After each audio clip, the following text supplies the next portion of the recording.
하나님 말씀 빌립보서 3장 8절과 9절 두 절 보도록 하겠습니다.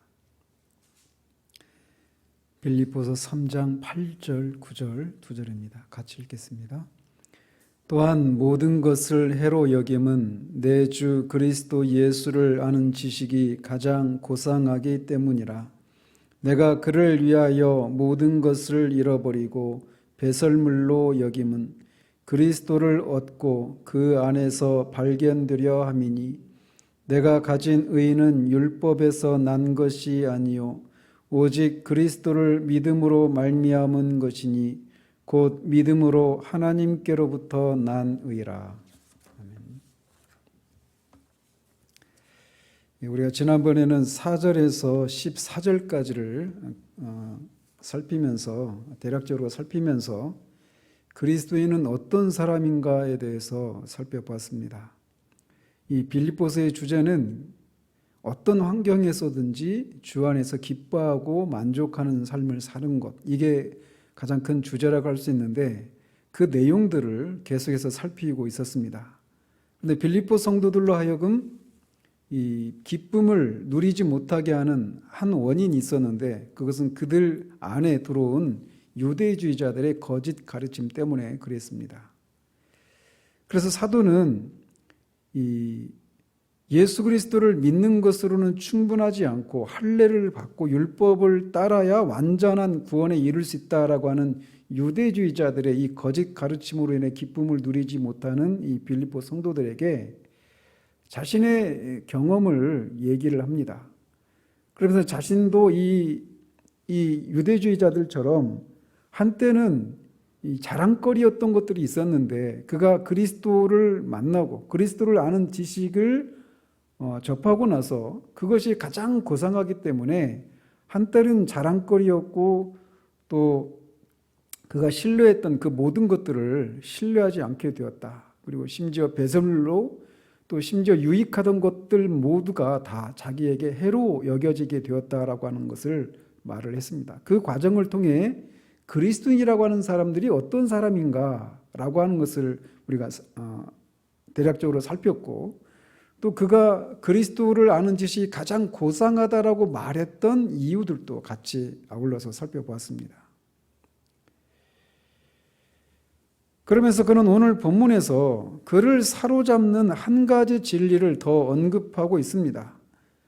그것은 그리스도 안에서 발견할 수 있는 하나님의 의 때문입니다. 공교롭게 우리가 주일 오후 예배에 그리스도를 믿는 믿음으로 말미암아 의롭게 되는 이 칭의 교리를 우리가 살피고 있는데 사도가 여기에서 말하고 있는 것이 바로 그 내용입니다. 사도는 한때 자신이 자랑거리로 여겼던 것들을 배설물로 여기고 심지어 해로 여긴다라고까지 말을 합니다. 그래서 그 이유가 그리스도를 아는 지식이 가장 고상하기 때문이다라고 말을 했어요. 그러면서 지난번에 왜 그리스도를 아는 지식이 가장 고상한가? 그것은 그 지식만이 그를 영원한 지옥에서 건져줄 수 있고 그 지식만이 하나님을 만나서 교제를 나눌 수 있기 때문이다라고 말씀을 드렸습니다. 그런데 그는 여기에서 다시 한번 그리스도를 아는 지식이 고상한 이유가 그리스도 안에서 죄인이 하나님 앞에 설 수 있는 유일한 길이 바로 그 길이기 때문이라고 말하고 있는 겁니다. 제가 이 오후 예배 때 인간이 던진 가장 심오하고 근본적이고 중요한 질문이 있다라면 욥기 9장 2절에서 던진 질문이라고 말씀드렸습니다. 인생이 어찌 하나님 앞에 의로우랴? 라고 하는 질문입니다. 이 질문이 인간이 던진 가장 심오하고 근본적이고 치명적으로 중요한 질문인 이유는 사람이라고 하는 인생이 여기서 사는 것으로 끝나는 것이 아니다라는 사실 때문에 그렇습니다. 한 번 죽는 것은 사람에게 모든 사람이 다 정해져 있는 것입니다. 모든 사람이 죽지만 죽으면 끝나는 것이 아니라 그 후에는 심판이 있기 때문에 이 질문이 너무나 중요하다는 거죠.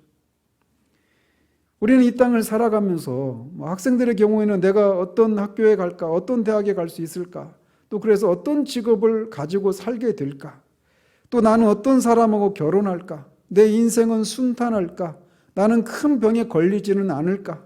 또는 내 자녀들이 또 그렇게 자녀들이 하는 그런 질문들처럼 우리 자녀들이 제대로 된 학교에 가서 제대로 된 직업을 가지고 제대로 된 인생을 살까? 이런 질문들을 우리가 가지고 살아가요. 그리고 그런 질문들은 대체로 우리에게 아주 큰 무게감을 가지고 다가오는 질문들입니다. 그러나 우리가 이 땅을 살아가면서 아무리 우리에게 어떤 무게감을 느끼게 만드는 그런 중요한 질문들이라 하더라도 그 질문들에 대한 답은 다 이 땅에서만 해당되는 그런 상황들이라는 거죠. 인생이 어찌 하나님 앞에 의로우랴라고 하는 질문이 심오하고 치명적으로 중요한 질문이라고 말을 하는 것은 이 질문에 대한 답을 찾느냐 찾지 못하느냐, 또 이 답이 자신의 것이냐 자신의 것이 아니냐에 따라 우리의 영원한 운명이 걸려있기 때문에 그렇습니다. 이 질문에 대한 답을 찾느냐 찾지 못하느냐에 대한 이 답의 시효는 100만 년, 억만 년 이런 정도의 시간, 긴 시간이 아니라 영원한 시효를 가지는 그런 절대적으로 중요한 질문입니다. 그렇기 때문에 인간에게 가장 치명적이고 근본적이고 중요한 문제가 바로 이 질문이라는 거죠.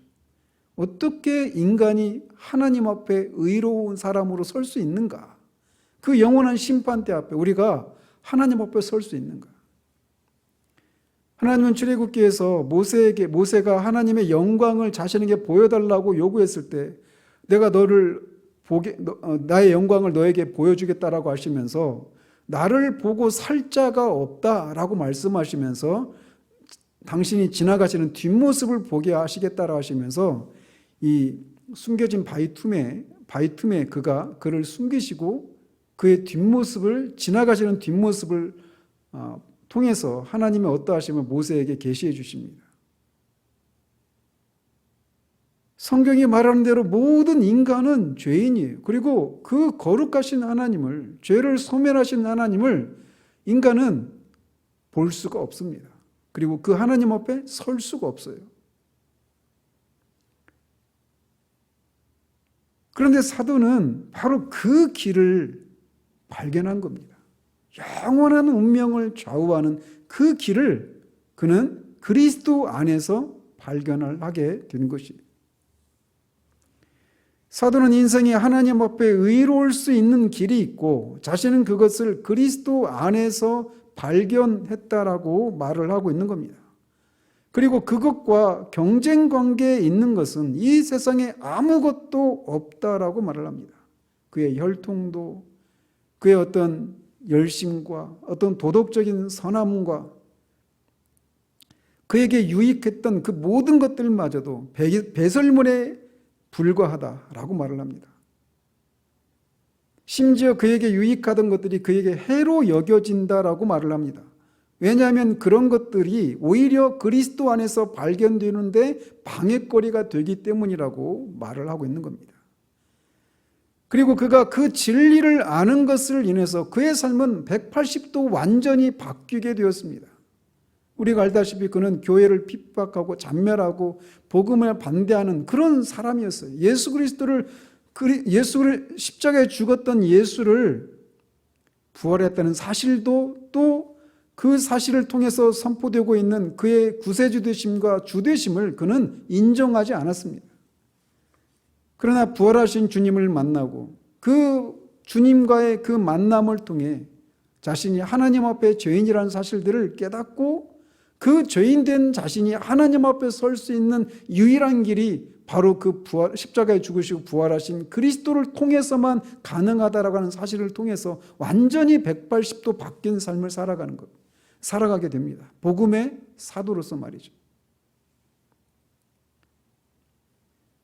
그래서 그리스도 안에서 발견되는 하나님의 의라고 하는 이 주제는 사도 바울의 서신 곳곳에서 발견되는 대주제입니다.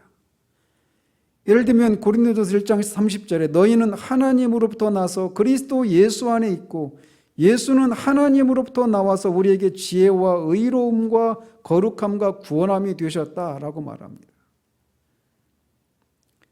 또 고린도후서 5장 21절에서는 하나님이 죄를 알지도 못하신 일을 우리를 대신하여 죄로 삼으신 것은 우리로 하여금 그 안에서 하나님의 의가 되게 하려 하심이라 라고 말합니다. 그리스도 안에서 발견되는 하나님의 의에 대한 이 주석이 있다라면 바로 갈라디아서 전체입니다. 갈라디아서는 온통 그것에 대해서만 말하고 있습니다. 또 로마서도 역시 그러한데, 특별히 로마서 3장에서 그리스도 안에서 발견되는 하나님의 의를 대표적으로 다루고 있는 장이라고 할 수 있습니다. 교회를 핍박하던 사람이었던 사도 바울이 한순간에 그리스도를 전하는 사도가 되어서 갖은 고난과 핍박을 마다하지 않는 삶을 살게 만든 것은 그가 이 진리를 발견했기 때문입니다. 그리스도를 믿음으로 말미암아 하나님으로부터 의롭다함을 받는다라고 하는 이 진리가 그의 존재와 삶의 혁명을 불러왔고, 그로 하여금 이 복음에 온통 사로잡히는 삶을 살게 만들었던 겁니다. 그런데 이런 혁명 같은 변화는 비단 사도 바울에게서만 일어난 일이 아니었습니다. 교회 역사에 중요한 족적을 남겼던 모든 하나님의 사람들에게서 공통적으로 발견되는 모습들입니다. 특히 오거스틴이나 루터나 휘필드나 웨슬레 같은 사람들 모두가 이 진리를 발견하고 그들의 삶에 극적인 반전을 이루었던 것을 우리는 보게 됩니다. 이 이신칭의의 복음은 르디준스가 부흥에서 말하고 있는 것처럼 모든 부흥의 시대에 전해졌던 말씀이라고 우리가 알고 있습니다. 저는 얼마나 우리가 이 진리에 대해서 사람들이 알까라고 하는 그런 의문을 가지고 있습니다. 이런 의문을 갖는 이유 중에 하나가 무엇이냐면, 이 복음을 제가 방금 언급한 이런 분들이 보였던 것과 같은 그런 모습을 이 복음을 들은 사람들에게서 잘 찾아보기가 쉽지 않기 때문에 그래요. 저는 여전히 오늘날의 진지한 사람들이라고 여겨지는 사람들조차도 과연 이 복음을 제대로 알까라고 하는 그런 의문을 가지고 있습니다. 교만하다고 말씀을 하실 수도 있겠는데 제가 여전히 떨치지 못하는 의문이에요. 명목상의 그리스도인들이 교회 안에 넘쳐나고 교회의 생명력을 찾아보기 쉽지 않은 현실을 오늘날 우리가 직시하고 있습니다.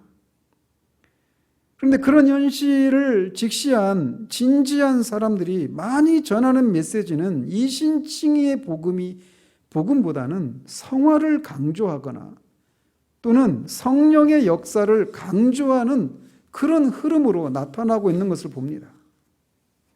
물론 우리는 성화를 강조해야 하고 성령의 역사를 구하고 강조해야 합니다.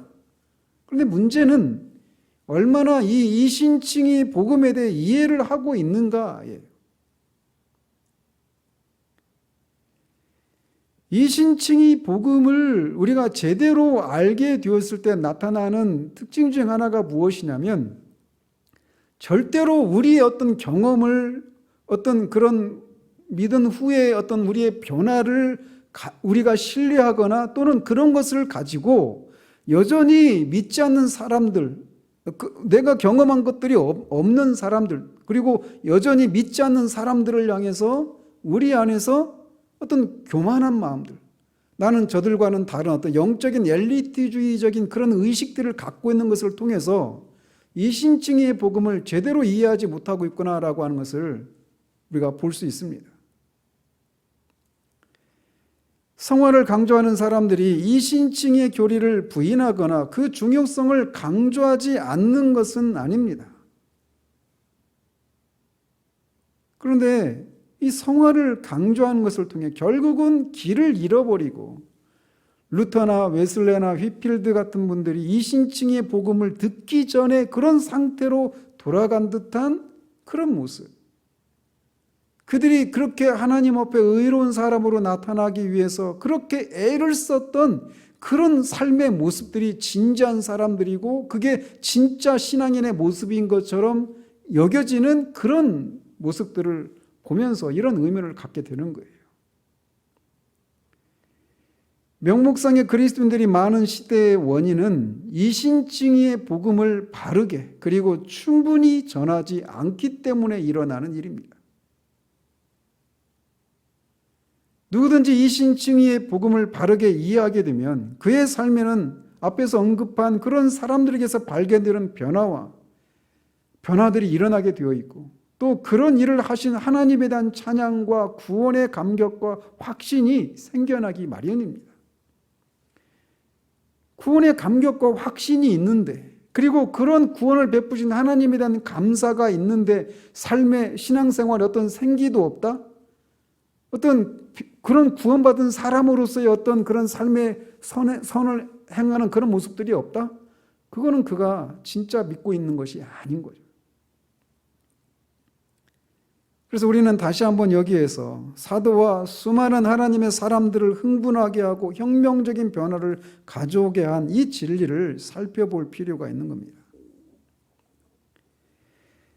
우리가 왜 이 진리가 사도를 포함한 모든 신자들로 하여금 흥분하게 하고 열광하게 만드는 것인지를 잘 이해할 필요가 있는데 그것을 위해서 가장 먼저 우리가 이해해야 될 것이 있다면 바로 의가 무엇인가를 이해하는 거예요. 의가 뭔가?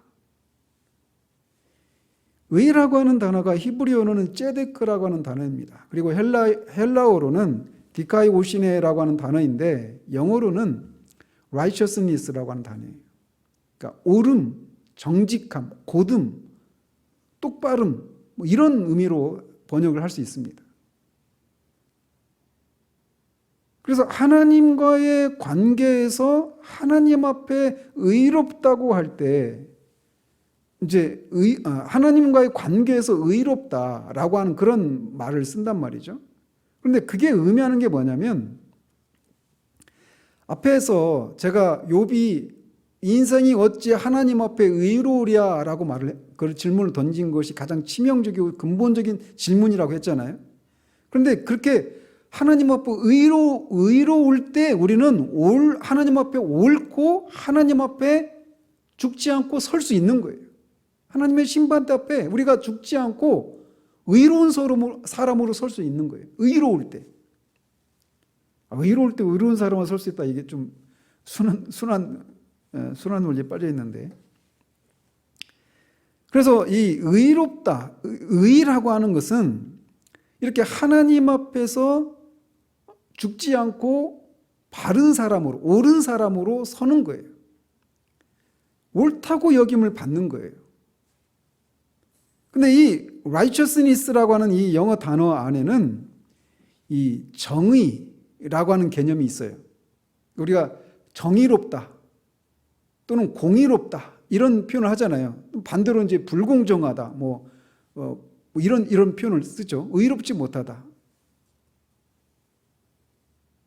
그런 개념과 함께 또 이 어떤 그 옳은 것을 한 것과 관련해서도 이 의롭다라고 하는 이런 개념이 같이 섞여 있어요. 그래서 이게 무슨 말을 의미하는 거냐면 하나님과의 관계에서 우리가 의롭다라고 할 때 그것이 의미하는 바는 율법의 요구를 통해서 율법의 요구를 만족시킨 결과 율법의 요구를 만족시킨 그 상태 이거를 의롭다라고 말을 하는 거예요. 그러니까 하나님께서 우리를 의롭다고 하실 때 그것이 의미하는 바는 우리가 율법의 모든 요구를 만족시킨 사람으로 하나님 앞에 드러나서 하나님이 우리를 의롭다라고 여겨주신다 이런 의미가 담겨 있는 거예요. 그런데 이제 율법의 요구가 뭐냐? 여기에 두 가지 의미가 있습니다. 두 가지 요구가 있어요. 하나는 율법을 우리가 지키는 겁니다.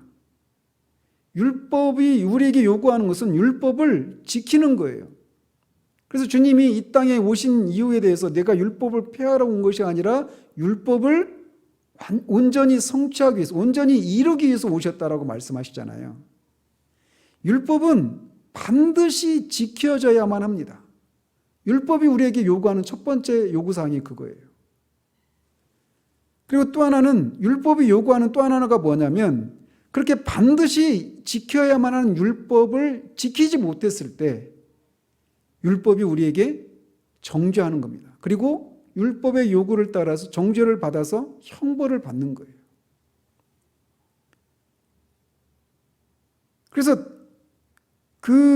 그렇게 율법을 완전히 지키고 율법을 지키지 못한 것에 의해서 형벌을 받는 것, 이 두 가지를 다 성취했을 때 성취한 사람을 하나님이 의롭다고 하시는 거예요. 그러니까 만약에 이 두 가지를 다 성취하지 못한, 율법의 요구를 다 만족시키지 못했는데, 율법도 지키지 못했고 또 율법을 지키지 못한 것에 의해서 형벌을 받지 않았는데, 그런 우리를 하나님이 의롭다고 하시는 것은 하나님이 의로운 분이 아니시게 되는 거예요. 바울은 이 두 가지 의미에서의 의에 대해서, 의에 대해서 로마서 3장에서 언급하고 있는 겁니다. 그래서 로마서 3장 20절, 22절에 보면 이렇게 되어 있어요. 그러므로 율법의 행위로 그의 앞에 의롭다 하심을 얻을 육체가 없나니 율법으로는 죄를 깨달음이니라. 이제는 율법 외에 하나님의 한 의가 나타났으니 율법과 선지자들에게 증거를 받은 것이라. 곧 예수 그리스도를 믿음으로 말미암아 모든 믿는 자에게 미치는 하나님의 의인이 차별이 없느니라. 이렇게 말을 하고 있습니다. 그러니까 여기서 말하는 것은 율법의 행위로 그 앞에 의롭다 하심을 얻을 육체가 없다라고 한 말을 통해서, 그가 여기서 말하고 있는 율법의 요구는 율법을 완전히 지켜야 된다라고 하는 그런 의미에서 율법의 요구입니다. 그게 이제 3장 20절에서 22절에서 다루고 있는 거예요. 그렇게 율법을 지키는 것을 통해서 율법을 완전히 지켜서 하나님께 의롭다함을 받아야 되는데, 그렇게 할 수 있는 사람이 없다라는 거예요. 율법을 지키는 것을 통해서는 율법의 하나님으로부터 율법을 다 지킨 사람으로 여겨져서 인정받아서 하나님을 의롭다고 할 수 있는 사람이 없다라는 겁니다. 율법의 행위가 아닌 다른 길이 있다라는 거죠. 그게 뭐냐? 예수 그리스도를 믿음으로 말미암는 의가 있다라는 거예요. 그거를 이제 우리가 오늘 3장 9절에서 말하고 있는 겁니다. 어쨌든 이렇게 로마서 3장 20절, 22절에서는 율법의 요구 중에 첫 번째 사항, 율법을 지켜야만 하는 이 문제와 관련된 의의를 다루고 있어요. 그리고 그 같은 장, 로마서 3장 25절, 26절을 보면 두 번째 율법의 요구, 즉 율법을 지키지 못한 것을 향해서, 율법을 지키지 못한 것에 대해서 형벌을 받는, 그래서 형벌을 받은 자들을 의롭다고 여겨주시는 이 문제를 다루고 있습니다. 그래서 3장 25절 26절 보면 이렇게 되어 있습니다. 이 예수를 하나님이 그의 피로써 믿음으로 말미암는 화목제물로 세우셨으니 이는 하나님께서 길이 참으시는 중에 전에 지은 죄를 간과하심으로 자기의 의로우심을 나타내려 하심이니 곧 이때 자기의 의로우심을 나타내사 자기도 의로우시며 또한 예수 믿는 자를 의롭다 하려 하심이라. 이렇게 말하고 있습니다. 그러니까 여기서 하나님이 의롭다고 여겨주시는 것은 특별히 율법을 지키지 못해서 죄의 형벌을 받는 것과 관련해서 의의 문제를 다루고 있는 거예요. 그런데 하나님께서 여기서 그런 율법을 지키지 못해서 율법의 형벌을 받아야 되는데 그렇게 그 일을 어떻게 했느냐? 예수를 하나님이 그의 피로써 믿음으로 말미암는 화목제물로 세우셨다. 즉 십자가에 죽게 하시는 것을 통해서 율법을 지키지 못해서 형벌을 받아야 될 사람들을 대신해서 형벌을 받게 하셔서 그 사람을 의롭게 하시는 이 문제를 다루고 있는 거예요. 그렇기 때문에 하나님이 율법을 지키는 자를 의롭다고 해주시는 이 한 가지 문제가 있고, 율법을 지키지 못해서 형벌을 받는 이 사람을 의롭게 하는 이 한 가지 문제가 있는 겁니다. 의라고 하는 개념을 우리가 이해하려고 하면. 그래서 20절에서 22절까지는 우리가 율법을 지킴으로써 의롭게 되는 문제를 언급하고 있고, 25절과 26절에서는 하나님이 의로운 분으로 나타나야 하는 문제를 다루고 있는 거예요. 따라서 여기 로마서 3장에서 다루고 있는 의에 대해 이야기하기 위해서는 하나님 편에서와 우리 편에서의 의를 언급하고 있다라고 하는 것을 이해할 필요가 있는 거예요. 어쨌든 의롭다라고 할 때는 이렇게 율법의 두 가지 요구를 만족시킨 사람을 의롭다고 하시는 거예요. 우리가 하나님의 율법을 적극적으로 지켜야만 우리를 하나님은 비로소 의롭다고 선언해 주실 수 있습니다. 그렇다면 우리는 어떻게 하나님의 율법을 지킬 수 있을까요? 모든 사람은 자신이 좋든 싫든 모두 하나님의 율법 아래 태어납니다. 모든 사람, 지금 믿는 사람이든 믿지 않는 사람이든 모든 사람은 다 하나님의 율법이 그 마음에 새겨져 있어요. 율법이 유대인이 아닌 하나님의 율법을 모르는 사람들은 그 사람의 마음에 하나님의 율법이 새겨져 있습니다. 그것이 사람이 하나님의 율법 아래 태어났다라고 하는 것의 하나의 증거예요. 그래서 모든 사람은 하나님의 율법 아래 태어났고 하나님의 율법에 순종해야만 한다라고 성경이 우리에게 말해주고 있어요. 그것에 대해서 우리가 싫든 좋든 그게 성경이 모든 사람에게 요구하고 있는 거예요. 따라서 모든 사람은 하나님의 율법에 순종해야 되는데 어떻게 우리가 그 율법에 순종할 수 있는가라는 거죠. 사도는 여기 빌립보서 3장 9절에서 두 가지 길이 있다라고 말을 합니다. 하나는 율법의 길이고 다른 하나는 믿음의 길이라고 말을 하고 있어요. 율법의 길이라고 하는 것은 한마디로 자신의 행위를 통해서 율법을 모두 완전하게 지켜서 의롭게 되는 길이다, 이렇게 말을 할 수 있습니다. 그래서 여기에는 또다시 두 가지 불의 사람으로 나눌 수 있습니다. 하나는 율법을 소유하지 못한 사람들, 즉 이방인입니다. 그래서 그들은 율법을 자신의 그런 어떤 고난을 고행을 수행한다든지 도덕적인 선한 삶을 산다든지 하는 이런 자신의 어떤 노력을 통해서 의롭게 되려고 하는 그런 한 가지 방법이 있어요. 그리고 또 하나는 유대인들처럼 그리고 사도 바울처럼 율법의 의로는 흠이 없다고 생각했던 사도 바울과 같은 이 유대인들의 길이 하나가 있어요. 그건 뭐냐? 율법을 사도 바울이 그랬잖아요.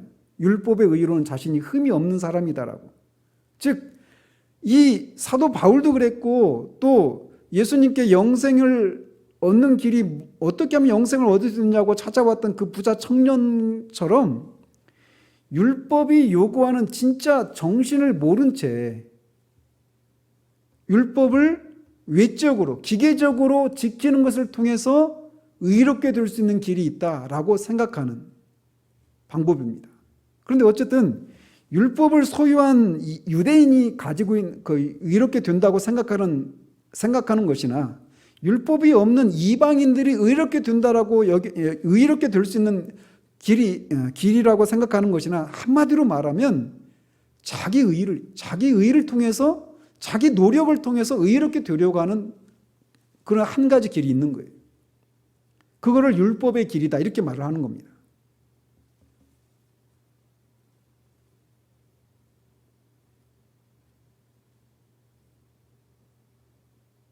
이방인들은 그렇다 치고 유대인들은 사도 바울도 그리스도를 만나기 전까지는 자신이 율법을 잘 지키고 있다라고 생각했어요. 흠이 없는 사람이라고 생각했어요. 부자 청년도 내가 이런 것은 어려서부터 다 지켜왔다라고 생각했었습니다. 그래서 로마서 10장에서 말하고 있는 것처럼 내가 증언하노니 그들이 하나님께 열심히 있으나 올바른 지식을 따른 것이 아니니라 하나님의 의를 모르고 자기 의를 세우려고 힘써 하나님의 의에 복종하지 아니하였느니라 라고 말하는 것처럼 유대인들이 다, 유대인뿐만 아니라 모든 이방인 이교도들이 다 자기 의를 세우려고 했단 말이죠. 그런데 이거는 유대인들이나 바리새인들만의 문제가 아니라 지금도 여전히 그리스도를 믿을 필요를 느끼지 못하는 사람들에게서 발견되는 모습입니다. 율법이 없는 사람이나 율법이 있는 사람이라 모두 율법이 요구하는 진짜 그 내용이 무엇인지 모르고 자신이 세운 어떤 규칙을 따르거나 따라 살거나 또는 율법을 기계적이고 외적으로 지키기만 하면 하나님 앞에서 자신이 옳다고 여김 받을 것이라고 생각하는 거죠. 이렇게 율법의 길을 따라서 의롭게 되는 한 가지 길이 있다라고 사도가 말하고 있어요. 그런데 사도는 그 길을 따라서는 하나님 앞에 의롭다 여김을 받을 수 없다라고 하는 것을 깨닫습니다. 왜? 율법이 요구하는 것이 이것이기 때문에 그래요. 너희는 마음을 다하고 성품을 다하고 힘을 다하여 내 하나님 여호와를 사랑하라 라고 말을 합니다. 우리의 전 존재를 다해서 율법을 지키고 하나님을 사랑하라고 말을 하고 있어요. 그런데 자신이 그렇게 하고 있지 못하다라고 하는 것을 사도가 깨닫고 로마서 7장 7절 9절에서 이렇게 말을 합니다. 그런즉 우리가 무슨 말을 하리요? 율법이 죄냐? 그럴 수 없느니라. 율법으로 말미암지 않고는 내가 죄를 알지 못하였으니 곧 율법이 탐내지 말라 하지 아니하였더라면 내가 탐심을 알지 못하였으리라. 그러나 죄가 기회를 타서 계명으로 말미암아 내 속에서 온갖 탐심을 이루었나니 이는 율법이 없으면 죄가 죽은 것이라. 전에 율법을 깨닫지 못했을 때에는 내가 살았더니 계명이 이름에 죄는 살아나고 나는 죽었도다 라고 말을 합니다. 그가 전에는 율법을 깨닫지 못했을 때 그때는 자기가 율법의 의로는 흠이 없다라고 생각했어요. 그래서 하나님 앞에 자신은 의로운 사람이고 살아있다라고 생각했어요. 그런데 율법이 의미하는 게 진짜 무엇인가를 깨닫게 된 거예요. 그러고 나니까 자신이 율법을 전혀 지키지 못하는 사람이었다라고 하는 것을 깨닫게 되는 겁니다. 사도는 율법이 요구하는 것이 단지 기계적이고 외적으로 지키는 것이 아니라고 하는 것을 비로소 깨닫고 자신이 율법을 지킬 수 없다라고 하는 것을 알게 된 겁니다. 그리고 그 결과는 죽었다라고 말을 합니다. 즉 율법은 이렇게 지켜져야만 한다라고 말을 하고 있는 거예요. 기계적이고 외적인 방식으로 지키는 것이 아니라 영적인 방식으로 말이죠. 이게 율법이 우리에게 요구하고 있는 겁니다. 그러니까 이런 요구를 만족시킬 수 있는 사람이 아무도 없는 거예요. 그리고 또 율법이 우리에게 요구하고 있는 것은 에스겔 18장 4절에서 말하고 있는 것처럼 범죄하는 그 영혼이 죽으리라 라고 하는 요구를 우리에게 하고 있다는 거죠. 율법을 이런 방식으로 지켜야 할 뿐만 아니라 지키지 못한 자들은 죽어야 한다라고 말을 하고 있어요.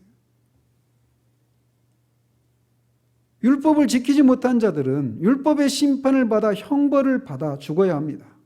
죄에 대한 형벌은 영적인 죽음과 하나님으로부터의 분리입니다. 이렇게 율법은 우리에게 두 가지를 요구해요. 지켜야 하고 지키지 못한 것에 대해서는 심판을 받아 죽어야 한다라는 거죠. 그런데 바울은 이렇게 이 두 가지에서 율법을 지키는 것, 또 율법을 지키지 못한 것에 대해서 형벌을 받아야 하는 이 일에 있어서 자신이 모두 실패했다고 말을 하는 겁니다. 그 결과 그에게는 하나님 앞에 자신이 의인이 아니라 악인으로 드러나고 있는 것을 알게 된 거예요. 복음이 복음으로 여겨지는 사람은 바로 이렇게 자신이 율법의 두 가지 측면에서 실패했다라고 하는 것을 깨달은 사람에게만 복음이 복음으로 여겨지는 겁니다. 즉 자신이 율법을 지키지 못했고 그 결과 형벌을 받아야만 한다라고 하는 사실을 깨달은 사람에게 복음이 복음으로 여겨지는 거예요.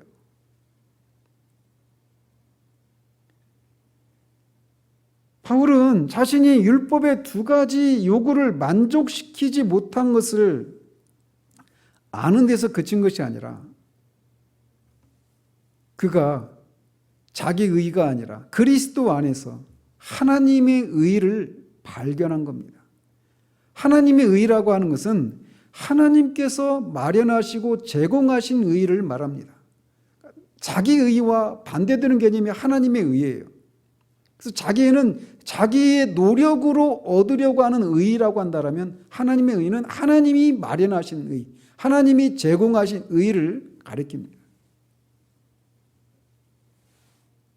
사도는 그 의를 내가 가진 의는 율법에서 난 것이 아니요 오직 그리스도를 믿음으로 말미암은 것이니 곧 믿음으로 하나님께로부터 난 의다라고 말을 합니다. 이 하나님이 마련하신 하나님의 의만이 율법의 이 두 가지 요구를 만족시키지 못한 사람을 율법의 요구를 만족시킨 사람으로 여겨주게 되는 일이 가능하다라고 하는 것을 사도가 말하고 있는 거예요. 율법의 이 두 가지 요구, 즉 지켜야 한다라고 하는 것과 지키지 못한 것에 대해서는 형벌을 받아야 한다라고 하는 이 두 가지 요구를 만족시키지 않은 사람을 의롭다고 하나님이 그런 사람을 의롭다고 하시는 것은 하나님이 의로운 분이 아니시게 됩니다. 그런데 하나님께서 율법의 이 두 가지 요구를 만족시키시는 일을 하시고 그 의를 우리에게 주시기에 그거를 하나님이 마련하신 의라고 하는 측면에서 하나님의 의라고 사도가 말을 하고 있는 거예요.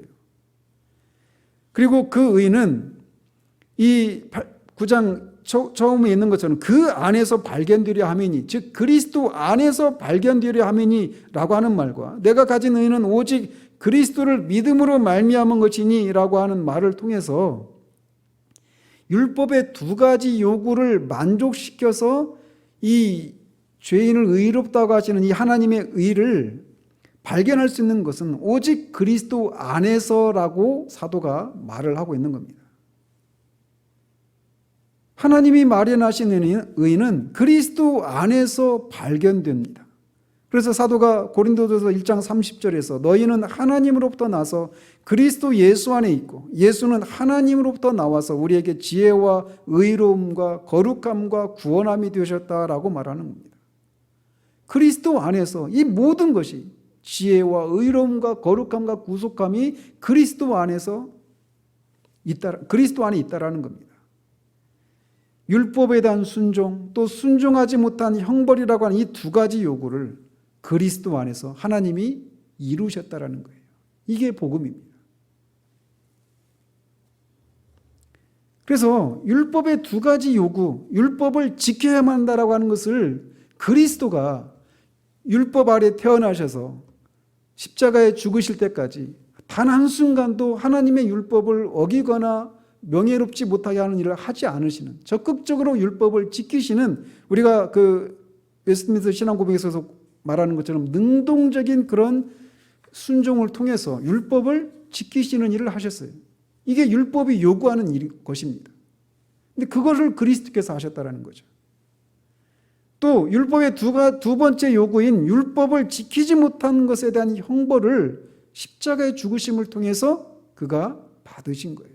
그걸 우리가 수동적인 순종이라고 부르죠. 이 두 가지 순종을 통해 그리스도는 율법의 두 가지 요구를 모두 만족시키셨습니다. 그런데 어떻게 그의 죽으심과 삶이 우리의 것이 되는가? 그것은 전가의 방식으로 이루어지는 겁니다. 우리가 율법을 지키지 못해서 형벌을 받아야 하는 이 죄에 대한 책임이 예수 그리스도에게 전가되었어요. 십자가에 달리신 예수께. 그러니까 전가되었으니까 우리의 죄에 대한 책임이 그에게 전가되어서 그가 죄인이 되셨는데 실제로 그의 본성이 죄인이 된 게 아니죠. 그죠? 마찬가지로 율법의 형벌을 그가 대신 받으셨어요. 전가의 방식을 통해. 우리의 죄책이 그에게 넘겨지는 것을 통해서. 그리고 율법의 두 번째 요구인 율법을 지켜야만 하는 이것이 그것을 통해 얻으신 의가 율법에 순종하는 삶을 통해 얻으신 그 그리스도의 의가 우리에게 전가되는 것을 통해 우리가 율법을 지킨 사람처럼 하나님 앞에 나타나게 되는 겁니다. 그래서 그게 마찬가지로 전가의 방식으로 우리에게 그리스도의 의가 우리의 것으로 여겨지기 때문에 우리의 내면이 실제적으로 그리스도의 의가 우리에게 주입되어서 우리가 실제로 의롭게 되는 게 아니에요. 여전히 우리는 그대로입니다. 아무런 변화가 없어요. 어떤 이런 의롭게 되기 위해서 우리가 어떤 행동을 한 게 아니에요. 우리 있는 모습 그대로인데 그리스도의 의가 우리의 것으로 여겨지는 거예요. 그리고 우리가 그 죄에 대한 형벌을 받기 위해서 우리가 무엇인가 한 것이 하나도 없는데 마치 우리가 죄에 대한 형벌을 다 받은 것으로 하나님이 여겨주시는 거예요. 어떻게 그가 이루신 것이 우리의 것이 되는가? 믿음으로입니다. 그리스도께서 그렇게 전가의 방식으로 우리의 죄를 전가받으시고 그리스도의 의가 우리의 것으로 여겨주시는 이 일이 이루어졌다라고 말하는 하나님의 말씀을 우리가 믿음으로 실제로 그리스도께서 이루신 그것들이 우리의 것이 되는 거예요. 그렇기 때문에 믿음은 우리의 칭의의 근거가 아니라 칭의의 방편이고 수단일 뿐입니다. 오직 그리스도의 율법의 순종만이, 두 가지 측면에서의 순종만이, 요구를 만족시키는 것만이 우리의 칭의의 완전한 근거가 되는 거예요.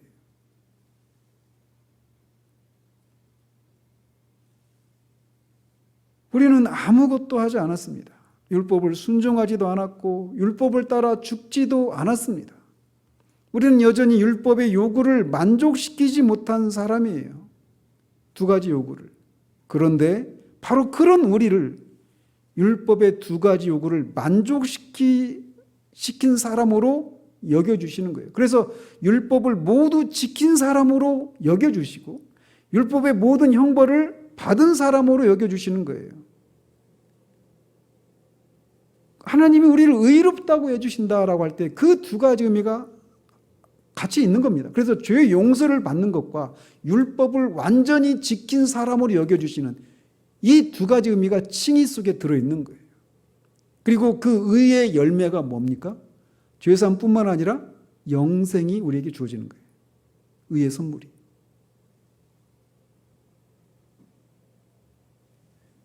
그렇기 때문에 칭의에는 죄사함과 율법에 적극적으로 율법을 지킨 자들에게 약속하신 그 영생의 선물을 받게 되는 일이 일어나는 겁니다.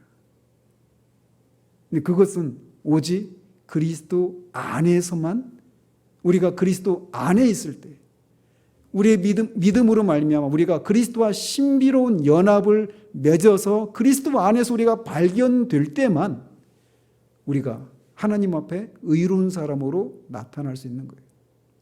하나님이 이렇게 율법의 두 가지 요구를 그리스도 안에서 다 이루셨기 때문에 그것을 믿는 사람들을 하나님이 의롭다고 하셔도 하나님이 불의한 분이 아니시게 되는 겁니다. 하나님이 불의한 분이 아니시게 될 뿐만 아니라 그것을 믿는 우리도 불의한 사람이 아니라 의로운 사람이 되는 거예요. 분명하고 공정한 그 근거가 그리스도 안에 이루어져 있기 때문에 이 사실이 우리로 하여금 율법을 지키지 못해서 하나님 앞에 심판받아야 될 우리를 하나님이 그 심판을 다 받은 사람으로 여겨주시고, 그래서 죄를 한 번도 짓지 않은 사람처럼 여겨주시고, 더 적극적으로는 율법을 완전히 지킨 사람으로 여겨주셔서 그리스도 안에 있는 그 모든 복이 다 우리의 것으로 여겨주시는 일이 그리스도 안에서 일어났다라는 겁니다. 사도가 그것을 발견하고 그가 그렇게 열광을 하는 거예요. 루터를 생각해 보십시오. 우리가 그런 루터가 이신층의 복음을 재발견하기 전까지 얼마나 많은 그런 고행을 하고 그런 금식과 기도, 이런 죄에 대한 고백들, 이런 삶을 살았습니까? 그러나 그에게는 평강이 없었어요. 그 모든 것은 다 자기 의를 통해서 의롭게 되려고 하는 그런 노력들이었기 때문에 그렇습니다. 그러나 그가 그리스도 안에서 하나님이 마련하신 하나님의 의를 발견하고 나서 그는 그 순간 즉각적으로 죄사함과 하나님 앞에서 옳은 의로운 사람으로 하나님이 나를 받아주신다는 사실들을 알고 그 모든 삶을 청산하게 되는 겁니다. 그리고 그 변화가 중세의 그 1500년 동안의 1000년 동안의 그 모든 어둠들과 그 잘못된 제도들을 혁파하는 그런 일이 시작되게 되는 거예요. 그리스도 안에서 우리가 발견될 때에만 우리는 하나님 앞에 의로운 사람으로 설 수 있게 되는 겁니다. 욥이 질문하는 것처럼 인생이 어찌 하나님 앞에 의로우리야? 그것은 오직 그리스도를 믿는 믿음으로 말미암아서, 그래서 그 믿음으로 말미암아 하나님이 마련하신 의를 우리가 소유하게 될 때 우리는 비로소 하나님 앞에 의로운 사람으로 설 수 있게 되는 겁니다. 그 은혜를 허락하신 하나님의 은혜를 찬양을 드립니다. 기도하겠습니다. 하나님 아버지, 사도가 그리스도를 아는 지식이 가장 고상하기 때문에 또 그리스도 안에서 하나님이 마련하신 그 의, 자기 의가 아닌, 율법의 길을 쫓은 자기 의가 아닌 하나님이 마련하신 그 의를 그가 발견하고 나서 그것을 믿는 자신을 하나님이 죄를 용서해 주시고 뿐만 아니라 율법을 다 지킨 사람으로 여겨주셔서 그리스도에게 해당되는 모든 복을 자신에게 허락해 주셨다라고 하는 사실들을 아는 것을 통해 그가 그렇게 그 복음에 사로잡힌 삶을 살아갔던 것처럼 하나님 우리에게 복음을 아는 지식을 더해 주시기를 소원합니다. 우리가 태어나면서부터 율법주의자로 또는 무율법주의자로 태어나기 때문에 하나님 앞에 우리가 이런저런 것을 하는 것을 통해, 율법의 행위를 통해 하나님 앞에 옳다 인정을 받으려고 하는 그런 습성들이 우리 가운데 너무나 자연스럽습니다.